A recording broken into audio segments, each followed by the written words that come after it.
Mohon izin Bapak. Selamat siang. Assalamualaikum warahmatullahi wabarakatuh. Waalaikumsalam warahmatullahi wabarakatuh.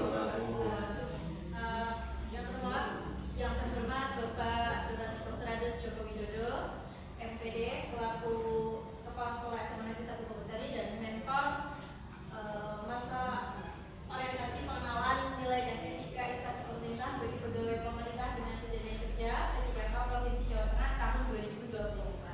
Sebelumnya mohon izin memperkenalkan diri. Saya Iis Nurtiani SPD dari SMA Negeri 1 Bogosari akan memaparkan hasil laporan orientasi pengenalan nilai dan etika dari instansi pemerintah bagi pegawai pemerintah dengan kejadian kerja Provinsi Jawa Tengah tahun 2024. Latar belakang: bertambahnya jumlah P3K, kebutuhan akan program orientasi yang komprehensif semakin mendesak, sehingga pemerintah mengadakan kegiatan orientasi sebagai langkah strategis dalam mempersiapkan P3K untuk menjalankan tugas dan fungsinya sebagai pendidik yang profesional. Kegiatan orientasi P3K ini sangat bermanfaat bagi P3K dalam memahami tugas dan fungsi, nilai-nilai serta etika jabatan yang dapat diterapkan selama bertugas di OPD masing-masing. Maksud dan tujuan dari kegiatan ini adalah bentuk dokumentasi pribadi untuk perekam pengalaman berharga selama mengikuti orientasi P3K. Selanjutnya, memberikan kontribusi positif bagi peningkatan kualitas program orientasi P3K di masa mendatang. Waktu dan tempat. Jadi kegiatan ini sudah dilaksanakan dari tanggal 2 Desember sampai dengan hari ini 11 Desember. Untuk tanggal 2 dan 4 Desember, 2 sampai 4 Desember, 2, 3 dan 4 Desember full e-learning atau melalui Zoom. Kemudian tanggal 5 sampai 11 Desember on the job atau training dan luring. Untuk tempatnya kebetulan berada di SMA Negeri 1 Bogosari. Untuk selanjutnya, visi misi Jawa Tengah. Jawa Tengah yang mandiri, maju, sejahtera dan lestari. Yang di dalamnya yaitu pembangunan sumber daya manusia yang berkualitas, pengembangan ekonomi daerah yang berkelanjutan, good governance, menjaga kelestarian lingkungan, pembangunan infrastruktur yang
Yang kedua adalah terkelolanya pelaksanaan pembelajaran yang berfokus pada implementasi kurikulum profesional sekolah, kemudian pelaksanaan pembelajaran melalui perencanaan dan perangkat penilaian atau asesmen yang mengacu pada kurikulum operasional, dilakukan dengan kuantitas dan kualitas, kemudian menyiapkan dokumentasi presensi kehadiran, melaksanakan kegiatan pembelajaran sesuai kurikulum operasional satuan.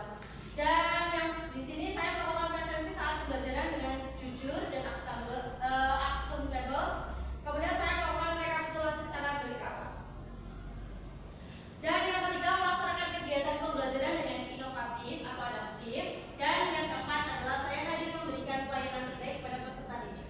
Untuk RHK yang ketiga, yaitu tentang terkelolanya penugasan guru dan tenaga pendidikan untuk mewujudkan penyelenggaraan pembelajaran dengan meningkatnya kinerja satuan pendidikan melalui pelaksanaan tugas tambahan sebagai pembina ekstrakurikuler. Di mana saya sendiri di sini mengampu ekstrakurikuler seni tari.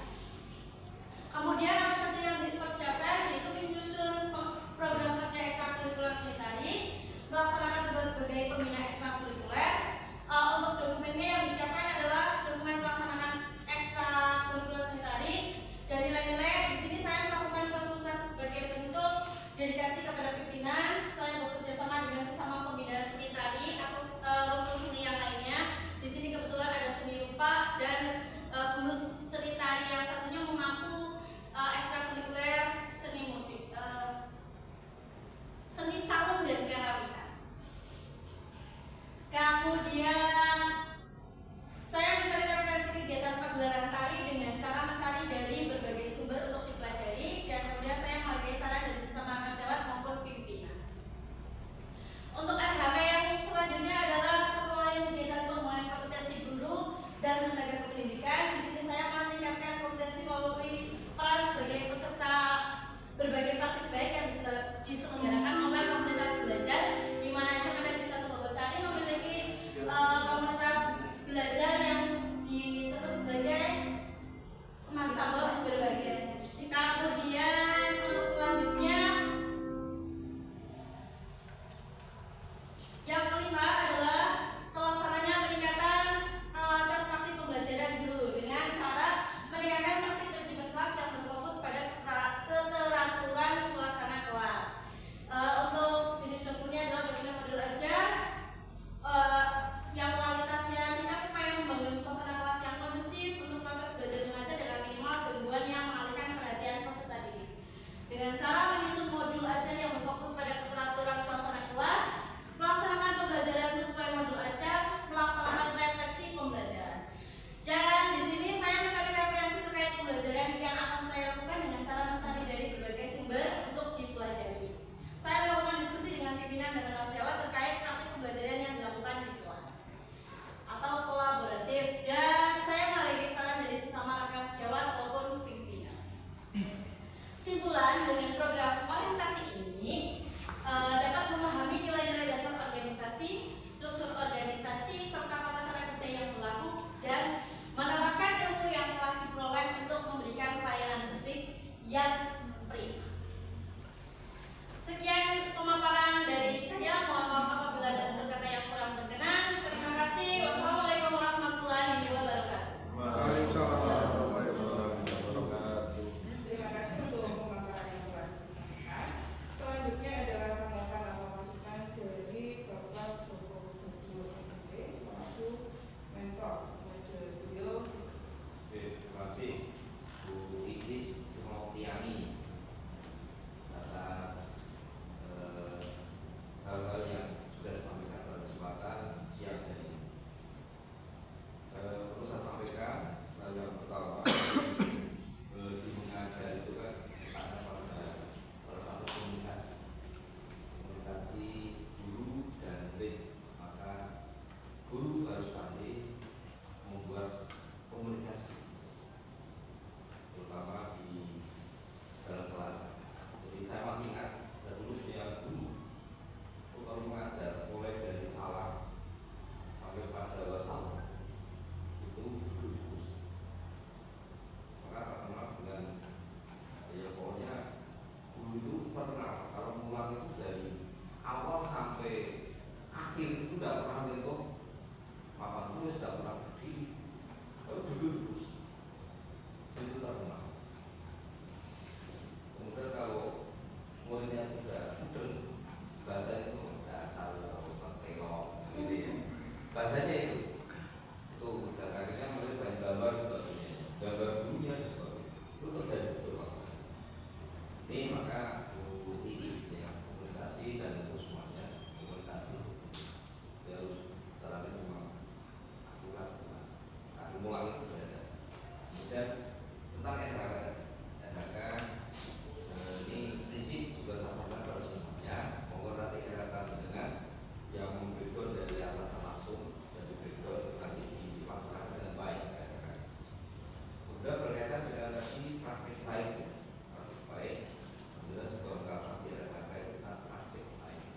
Salah satunya adalah membuat suasana kelas yang kondusif. Saya ingin sedikit saja disampaikan dengan teman-teman usulan contoh suasana kelas yang ada sudah pernah. Baik Bapak, untuk suasana yang kondusif, pertama yang saya lakukan adalah membuat kesepakatan belajar terlebih dahulu kepada peserta didik. Kira-kira pembelajaran hari ini, jadi untuk kesepakatan belajarnya tidak hanya dilaksanakan di awal semester saja Bapak, atau biasa disebut sebagai kontrak belajar kita, tetapi untuk membuat kontrak belajar atau kesepakatan itu setiap kali mapel pembelajaran setiap minggu. Jadi hari ini minggu ini ketemu dengan siswa, kita bikin kesepakatan belajar. Nah, kesepakatan belajar itu biasanya disesuaikan dengan perkembangan saat ini ya Bapak. Menurut saya untuk anak-anak kita sekarang lagi senang-senangnya main game. Nah, jadi kesepakatan yang pertama kita di jam pembelajaran ini tidak misal HP ditaruh di tas masing-masing. Nah, otomatis di situ nanti siswa akan kondusif dan akan antusias dalam belajar.